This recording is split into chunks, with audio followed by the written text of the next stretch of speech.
Menumbuhkan hijau di antara dinding. Cerita sekolah dua lokasi menuju adiwiyata melalui implementasi pembelajaran mendalam dan perpustakaan digital. Di tengah kota yang semakin padat dan penuh dengan bangunan beton, berdiri sebuah sekolah menengah bernama SMP Negeri 74 Jakarta. Sekolah ini tidak besar, bahkan jika dibandingkan dengan sekolah-sekolah lain di sekitarnya, luas lahannya bisa dikatakan terbatas. Terletak di pinggir Jalan Pemuda dan di Jalan Mustika Jaya, Rawamangun, Jakarta Timur. SMP Negeri 74 Jakarta memiliki dua lokasi yang terpisah sejauh hampir 1,5 kilometer. Pemisahan lokasi ini dulunya merupakan solusi praktis atas lonjakan jumlah murid dan keterbatasan ruang. Tapi seiring berjalannya waktu, jarak tersebut justru menimbulkan persoalan baru, yaitu sulitnya koordinasi, terbatasnya interaksi antar siswa, dan tidak meratanya akses terhadap fasilitas pembelajaran. Di tengah keterbatasan itu, sekolah ini menyimpan semangat besar untuk berubah. Kita ingin menjadi sekolah adiwiyata. Tapi bukan hanya itu, kita ingin menjadi sekolah ini laboratorium hidup pembelajaran mendalam dan berbasis digital. Perjalanan menuju perubahan selalu diiringi oleh tantangan. Pertama, keterbatasan lahan menjadi persoalan nyata. Lahan yang tersedia sebagian besar sudah tertutup oleh bangunan. Kedua, akses internet di lokasi kedua seringkali tidak stabil, sementara sebagian guru belum terbiasa menggunakan perangkat digital dalam pembelajaran. Ketiga, jarak antara dua lokasi sekolah menimbulkan kesulitan koordinasi. Keempat, masih ada sebagian warga sekolah yang berpandangan bahwa menjadi sekolah adiwiyata hanya berarti menanam pohon dan membersihkan lingkungan. Padahal makna sebenarnya jauh lebih luas, membangun budaya peduli lingkungan melalui pembelajaran, sikap, dan gaya hidup. Namun kepala sekolah dan para guru percaya bahwa setiap tantangan menyimpan peluang. Dari keterbatasan fisik, mereka menemukan ruang inovasi. Dari kendala jarak, mereka menemukan alasan untuk memperkuat jaringan digital. Dari perbedaan pandangan, mereka menemukan kesempatan untuk belajar bersama. Langkah nyata dimulai dari perubahan kecil namun bermakna. 1. Mewujudkan hijau di setiap sudut. Sekolah menggagas gerakan bertajuk hijau di setiap sudut.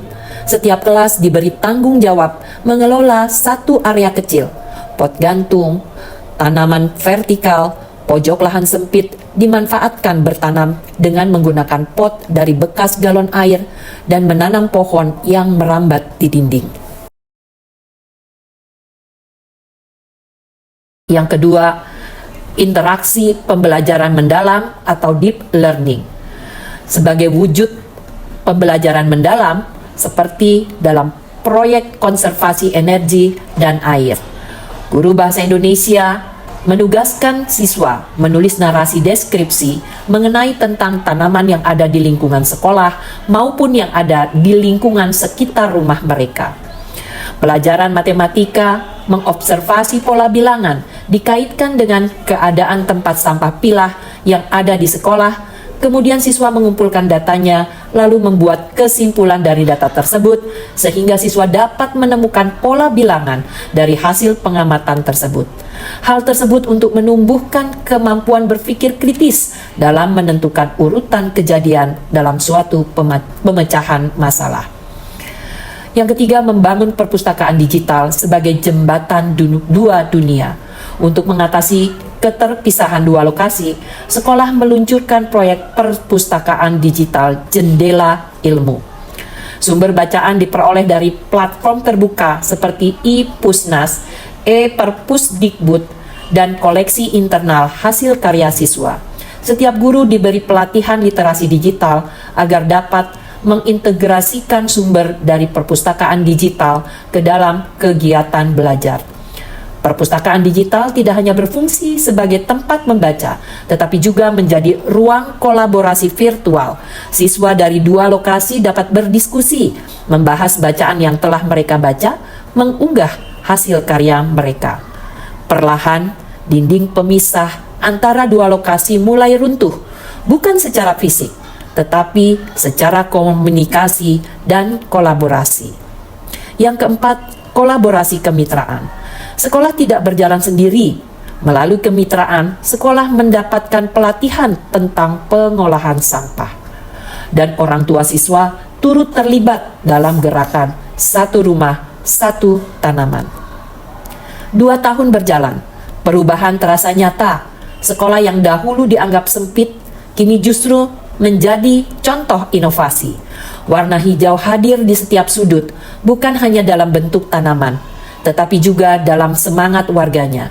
Siswa menjadi lebih peduli terhadap lingkungan, guru lebih terbuka terhadap teknologi, dan orang tua lebih aktif mendukung kegiatan sekolah. Catatan reflektifnya adalah, kami belajar bahwa keterbatasan bukan alasan untuk berhenti bermimpi. Lahan sempit bukan penghalang untuk menanam nilai. 2 lokasi bukan jarak yang memisahkan, tetapi jembatan yang memperluas jangkauan kolaborasi. Dan teknologi bukan pengganti alam, tetapi sarana untuk memahami dan merawatnya dengan lebih baik. Akhirnya, sekolah ini membuktikan bahwa menjadi sekolah adiwiyata bukan soal seberapa hijau dinding sekolah, tetapi seberapa hijau hati dan pikiran penghuninya. Begitulah SMP Negeri 74 Jakarta, sekolah kecil dengan mimpi besar. Ia mungkin tidak memiliki lahan luas, tetapi memiliki ruang hati dan pikiran yang lapang. Ia mungkin terbagi di 2 lokasi, tetapi tersambung oleh semangat dan teknologi. Ia mungkin sederhana, tetapi berani menanam harapan di tanah yang terbatas. Dan dari sanalah perubahan sejati tumbuh, bukan dari seberapa luas tanah yang dimiliki, tetapi dari seberapa dalam makna yang ditanamkan.